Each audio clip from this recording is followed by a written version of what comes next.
It's not a bad place, really, once you've conquered the humiliation. Well, but of course I wouldn't be here at all if it hadn't been for that ghastly dog, that Cerberus at the gates of... Yes, at the gates of hell.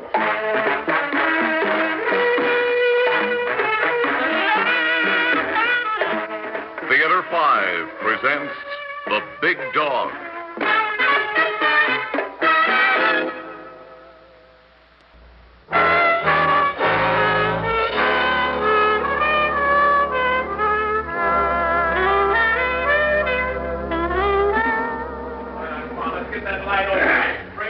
Leslie, we'll take it once more. Now relax this time. And remember the boom camera's on you till you hold up the bottle.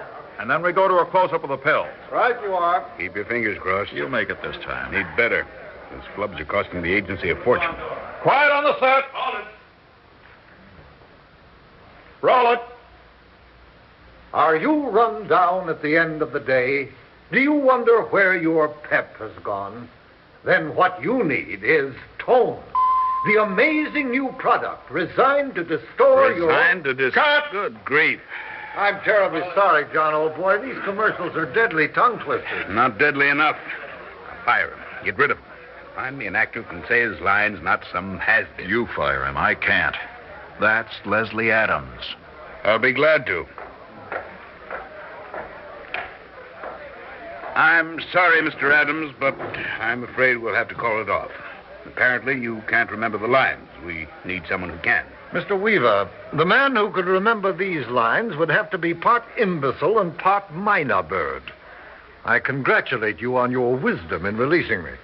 I am a dramatic actor, not a pill salesman. Good afternoon. Leslie, wait a minute.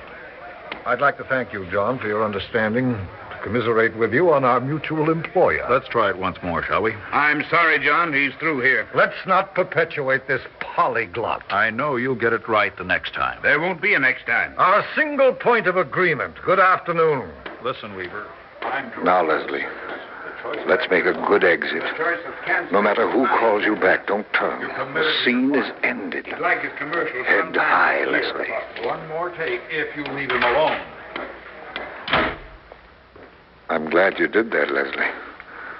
No man who has played Bernard Shaw should concern himself with the small intestines.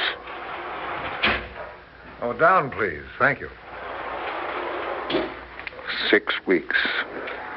6 weeks in Hollywood, and Leslie Adams is forced into a commercial. Well, the man's got to make a living. What's happened to my memory? 64 isn't old. Why can't I retain the lines? Oh, it must be this cold I've got. It's got to be, simply got to be the cold. The money's gone. Oh, where will I go? The actor's home? If only I could get through to that nephew of mine.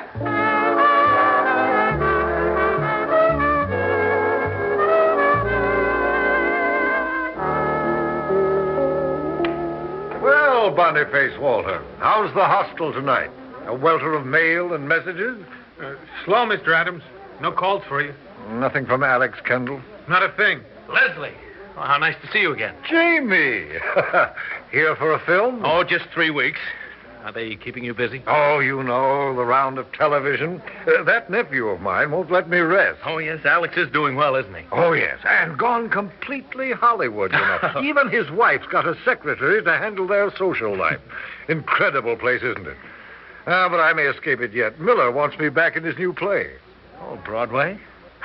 I envy you. As a matter of fact, Jamie, there's a young man in it you might play. Shall I put in a word with Gilbert? Well, that's always home, you know. Then it's done. See you tomorrow. Good night. I know it's none of my business. But is he that important on Broadway? Does he owe you a bill? As a matter of fact... I'll cover it. And the answer to your question is yes. Or it used to be. Well, then he'd better go back. He hasn't worked since he moved in. His memory's shot. There's nothing for him to go back to.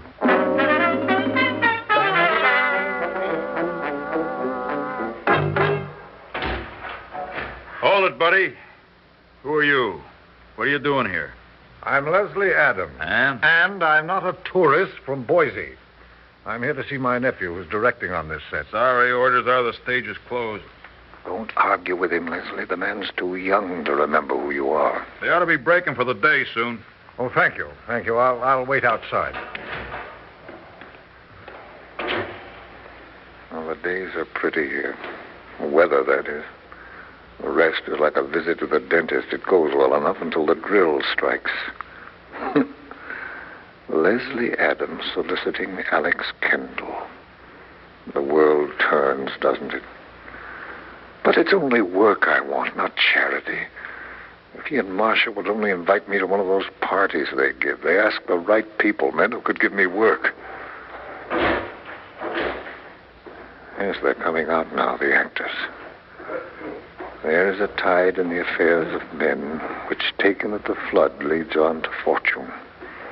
What happened to my tide, my fortune? Alex was directing amateur minstrels when I played opposite Joan Crawford here. Did he leave word to put me out? Oh, come, Leslie, you're neurotic about this memory thing. It's a cold, that's all. The actor's home won't get you yet. Oh, but how the rent keeps spiraling. The banks have had it, Leslie. You're cashed out for money. An actor needs his dignity. What is he but the face he can wear? Oh, there he is. There's Alex. Good night, Alex, darling. Now, make it casual. Don't seem to need him too much. Alex Kendall, imagine meeting you here. Leslie Adams. How are you, Uncle Les? Well, this is a pleasant surprise. Oh, I was just on my way out of John Huston's office. Oh, you got a show with him? Well, he wants me in that Roman epic with all the spears and chariots. That film will look like a hardware convention. Everybody rattling around like pots. Oh, you're a funny man, Uncle Les. You should have been a stand-up comic. I should have been a comic? Oh, I didn't mean to offend you. You could have been a great success. I have been a great success. Oh, yes, you have. Well, I've been meaning to call you, Les, every day for a month now. I wrote you where I was staying. I know. I've just been working so hard. They've got me directing so much TV, I'm beginning to feel like a traffic cop. That busy, eh? It's killing me. You? Yes, it's killing me, too. Not the work, the lack of it. Oh, I'm busy enough. Les, I'm sorry I've got to run. Shall we see each other? I hope so. When? Well, look, Marcia's giving one of those she parties next Saturday. You always hated that kind of thing. I don't suppose you'd like to come. Well, that is poker night with Freddie March. Oh, too bad. Another time? Oh, what am I saying? Oh, dear. Now, he's going to be in New York this weekend. And we can look for you? Well, if Houston doesn't hold me up. Oh, it's black tie, Les.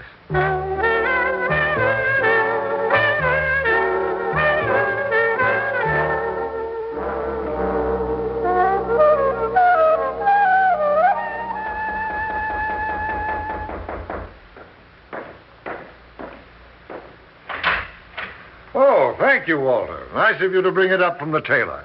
That's a beautiful jacket, Mr. Adams. Yes, it should be. It was cut by the tailor to the Prince of Wales while I was in London playing in Maytime. White for dinner was new then. The Prince and I made a vogue of it. This thing cost me £45. Oh, worth it, I'd say. The way it fits. Makes you look like a prince yourself. Thank you, Walter. Oh, take this for your trouble. Oh, no, that's too much. A discerning man should be recognized. Take it, I insist, as a token of a special occasion. This is a turning point in my life, Walter. The comeback. Hollywood, twice taken. Sound the trumpet for Leslie Adams. All hail Caesar! And crown his head with laurel for the march of triumph tonight.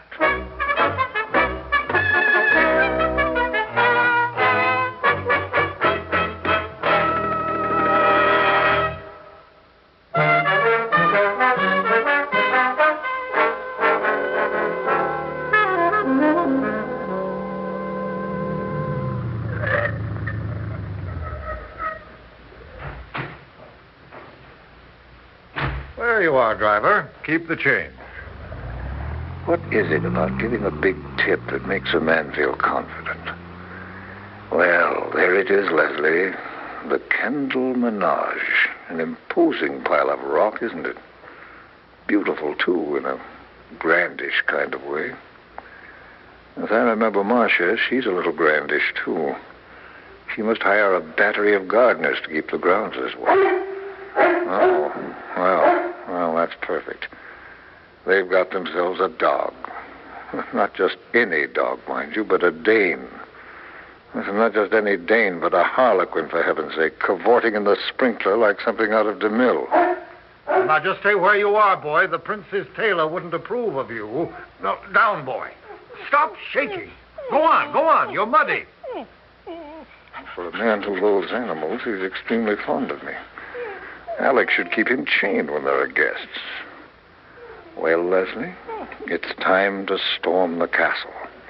To carve a new career in those television films of his. It's not such a bad little medium. And you could bring quality to it.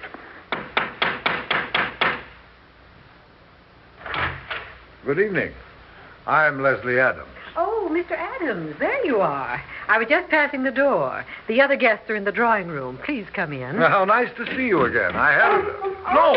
No, boy. Out. Get out.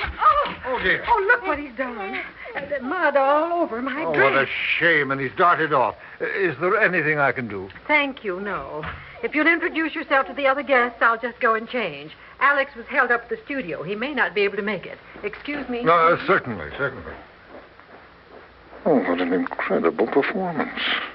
He's ruined her perfectly beautiful dress, and she's still going to let him stalk the house like the hound of the Baskervilles. Well, that's Hollywood. Oh, great Jupiter, here he comes again like a wounded boar.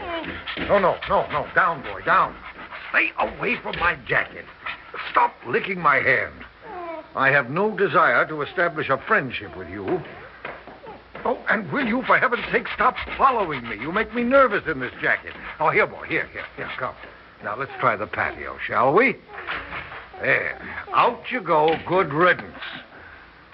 Yes, and don't fall in the pool. The displacement would be a disaster. Why did she call me Mr. Adams? That was chilly of her. What a shame Alex isn't here. I thought I might borrow the rent from him. What? Borrow? Oh, no, certainly not. All you want is a job, and Alex can give you one. And stop worrying about the memory thing. The scenes are so short in film, there'll be no problem at all. All right, Leslie. Pick yourself a producer and get yourself a job.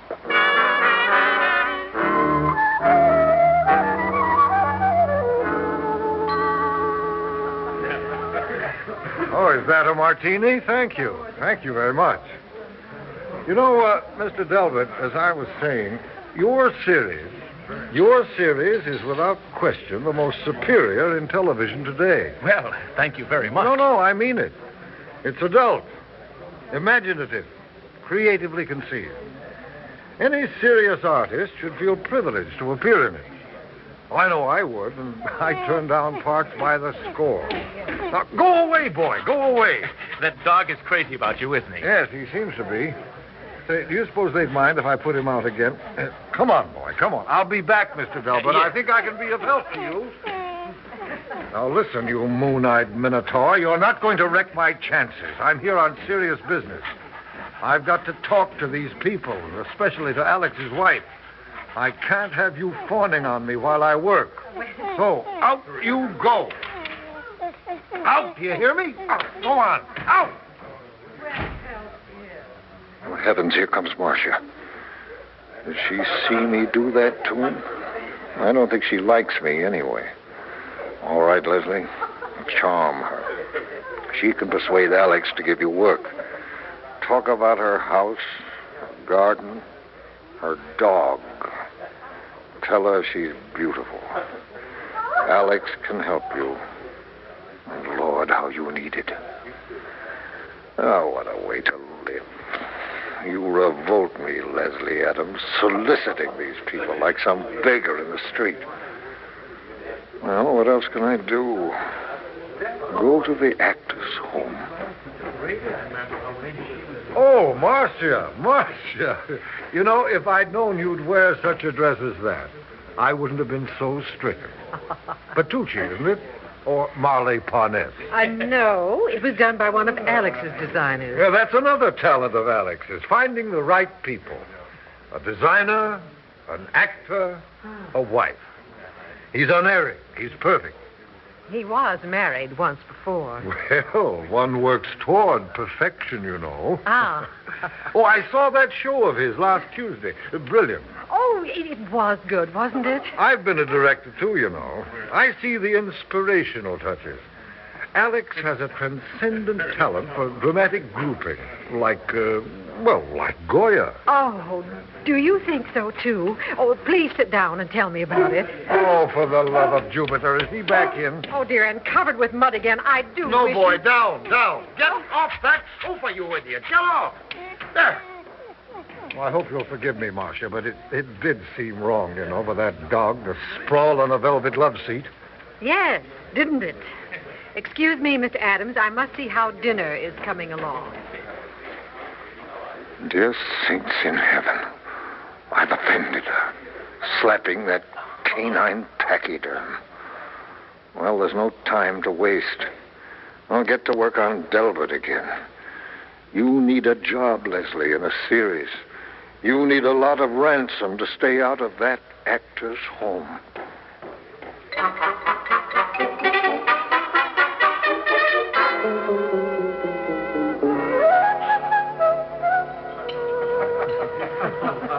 And that, said Schubert with a leer, is why we close our alley once a year. Oh, Leslie, you're irresistible, isn't he, Marcia?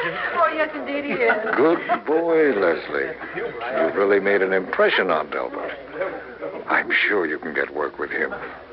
Now, if you can warm Marcia up. Oh, thank goodness they put out that dog for dinner. Oh, squab. I love it. What's that? Oh, by George, there he is again, scratching at that patio door and lolling his tongue out at me. I don't really like animals. What's he moon-eyeing at me for? Oh, thank you. I'll have 2 of them. Doesn't she see him? It's disgraceful what she lets that dog do. Why doesn't she send him away? Oh, there he is. Well, is she just going to sit there? Everybody's embarrassed by that beast. Don't look at me, boy. Stay away. Oh, no. Here he comes. Right under the table beside me. Why does she look at me that way? Can I help it if her fiendish dog has picked me out? Get away, boy. Get away. Stop slobbering on my jacket. I'll be a mess. Give me a chance, boy. I've got a lifetime to save tonight. Where's my dignity if you slobber all over me? Yes, indeed, Mr. Delbert. Men of your perception are rare in television. You and Alex are rare. I said to Marcia, Alex ought to work for Delbert exclusively. That's where the quality lies. Well, I consider myself... Stop it, boy. Stop it. Get away from the jacket. He does prefer your material. Lord, how will I ever stand up? Well, if I can get this food down to him, maybe he'll stop drooling on me. Careful, Leslie. Don't let them see you do it. Just ease the plate down to him. Maybe he'll stay off the jacket.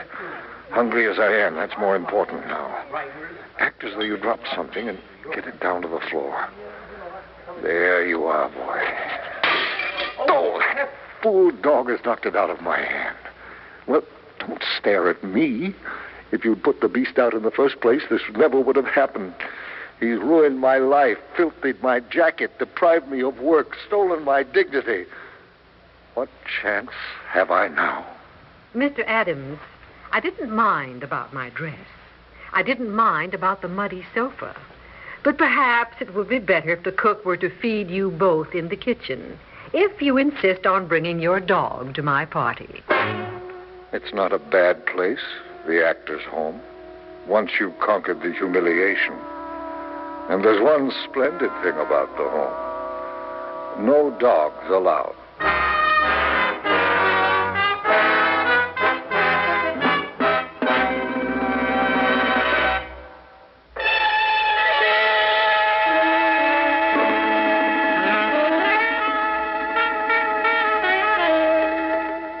Theater 5 has presented The Big Dog, written by Richard McCracken and directed by Warren Somerville.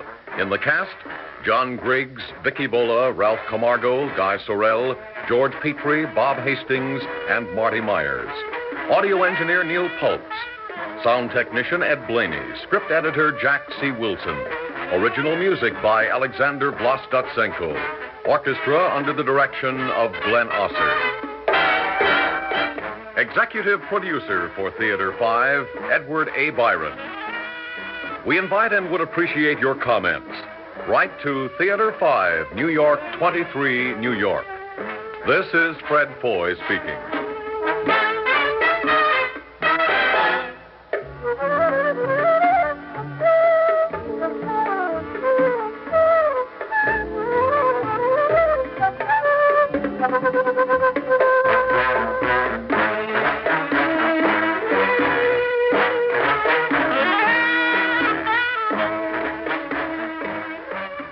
This has been an ABC Radio Network production.